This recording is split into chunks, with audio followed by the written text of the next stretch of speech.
I didn't believe in any of this stuff. Haunted houses, ghosts, whatever you want to call it. I still don't. Not really, except for one night. And I've never been able to explain that night to anyone's satisfaction, including my own. My daughter was in that building with me. I have the photos on my phone to prove we were there. The problem is, according to the county, the building hasn't existed since 1983. I'm going to just tell it the way it happened. No embellishment. You can decide what you think. This was about 6 years ago. My daughter, Emma, was 7 at the time.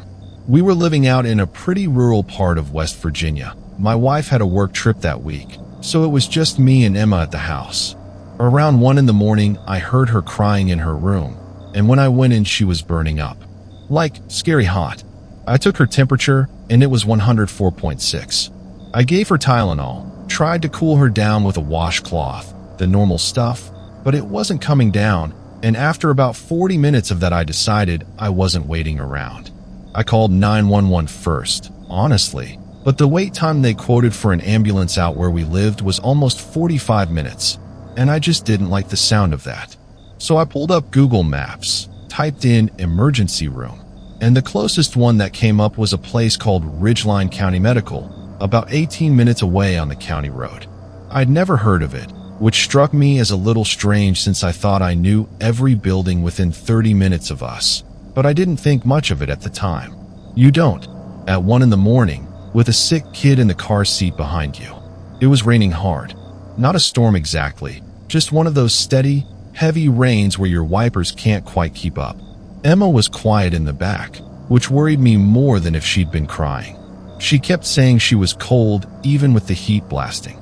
The GPS took me down a road I didn't recognize, past a couple of farms, and then the hospital just kind of appeared out of the dark. It was bigger than I expected, 3 stories, brick, the kind of building that looks like it was built in the 60s and never really updated. The parking lot lights were on. A big red emergency sign glowed over one entrance.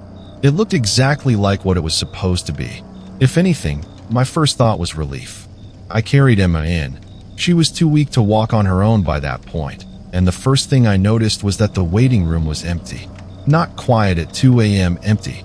Empty like nobody had sat in those chairs in a while. The lighting was that flickery fluorescent kind, and there was a smell in the air, that hospital smell, disinfectant, and something underneath it I couldn't place. There was a reception desk, no one behind it. I called out. Nothing. There was a bell on the counter, the kind you'd see at a hotel, so I hit that a few times. Still nothing. After maybe 2 minutes, a nurse came around the corner. Older woman, tired looking, like she'd been on shift way too long, and she didn't apologize for the wait or ask what was wrong, just kind of nodded at Emma and said, "Follow me." We went down a long hallway. I remember thinking it was longer than it should have been for a building that size from the outside, but I was more focused on Emma at that point than on the architecture. The nurse put us in a room, said a doctor would be with us shortly, and left. I sat there for what felt like 15 minutes. Nobody came. At some point, the intercom crackled on. Just static, no words, and then cut off.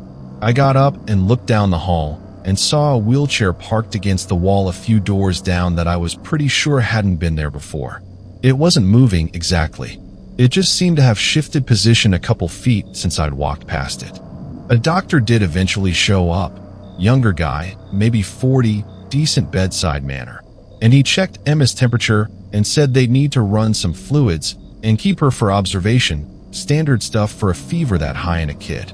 He said it in a way that made me relax a little. It sounded like a normal hospital doing normal hospital things. He asked me to go sign some paperwork at the desk while he got her set up on the floor. Said it'd take 2 minutes. I didn't love leaving her, but she was on a hospital bed with a doctor standing right there. So I went. The desk was around one corner and down that same long hallway. When I got there, there was no one at it. No paperwork waiting. I stood there for a second, confused, then turned around to head back to the room. I couldn't find the room. I want to be clear about this part, because it's the part people push back on the most. I walked back the way I came. Same hallway, same doors, and the room Emma was in. I noted the number, 114, wasn't there. I found 112, and then 117 and number 114 in between. I checked the other side of the hall. Nothing. I remember standing there thinking I'd just gotten turned around, that I'd taken a wrong turn somewhere, so I went back to the lobby to start over. The lobby had changed too. Not dramatically. The chairs were in a different arrangement. I told myself I was misremembering. I started jogging through the halls calling her name. A couple of the exit signs pointed in directions that didn't line up with each other. One said exit to the left, and 30 feet down another one said exit to the right, back the way I'd come. I found a room number 114 eventually, but it was empty. Bedmate.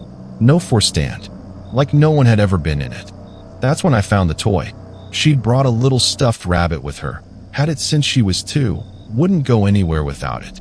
It was sitting on the floor outside a door I didn't remember passing, just sitting there upright against the wall like someone had placed it there. I picked it up and I heard her voice. Very quiet. Daddy.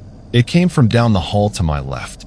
I ran that way, and it happened again, except now it sounded like it was coming from above me, like from the floor upstairs. I found a stairwell, went up, and the layout on the second floor didn't match what a building that size should have. There were more rooms up there than could have physically fit over the first floor. I know how that sounds. I'm telling you what I saw. I kept hearing her. Daddy, sometimes close, sometimes so far away it barely reached me. Each time I went toward it, I ended up somewhere new, and each time, I somehow ended up passing the same nurse's station with the same clock on the wall, stuck at 2:17, no matter how long I'd been walking. I checked my own phone.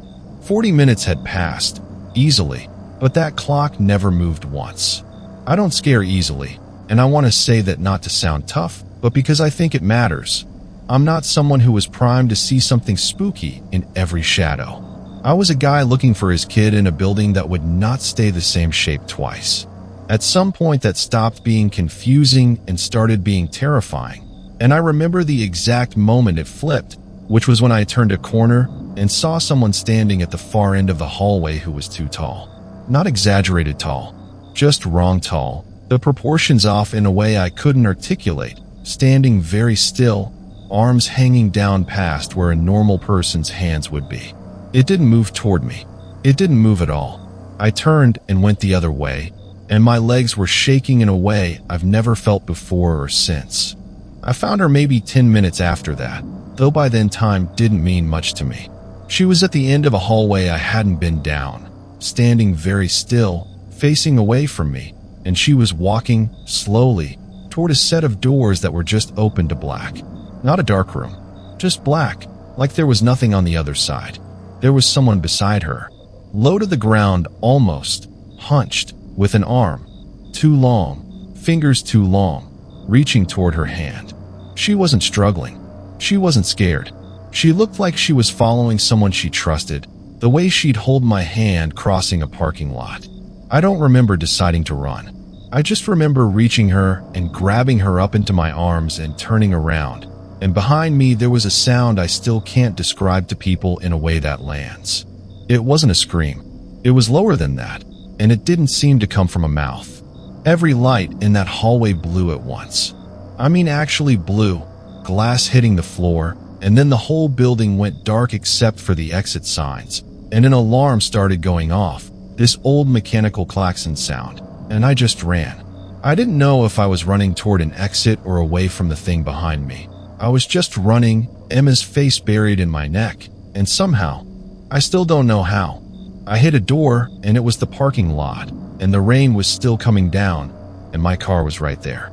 I got her in, got in myself, and drove. I didn't look back at the building. I couldn't make myself do it. Emma's fever broke somewhere on the drive home, which I know doesn't make medical sense, but it did. She fell asleep in the back seat like nothing had happened. She barely remembers any of it now, or says she doesn't, and I've never pushed her on it. The next morning, I drove to the sheriff's office. I was still shaking, if I'm honest, and I gave the deputy the address off my GPS history. He typed it in, frowned, typed it again, and then went and got an older officer who'd apparently worked the county for 30 years. That officer looked at the address, looked at me, and said, "Sir, there hasn't been a hospital out there since I was a young man." Ridgeline burned down in the 80s. Killed a good number of people. County never rebuilt on the land. They pulled up an old newspaper clipping for me. Fire, 1983. The building had been condemned and eventually torn down. The lot had sat empty for over 40 years. I asked to go back out there with them, and they humored me. It's a field, grass, a broken section of old foundation buried under weeds, nothing else. No hospital, no parking lot. I went home and pulled up the photos I'd taken on my phone that night. I'd snapped a couple of the waiting room while I was sitting there with Emma, just out of boredom, the way you do. Every single one is just darkness. Not a black screen, not a failed photo. You can see the flash reflecting off something, like walls, but no detail. Except for one. The last one I took, right as we were getting in the car to leave. It's me holding Emma, and behind us, in the flash, you can just make out that we're standing in an open field. I still don't have an explanation. I'm not sure I want one.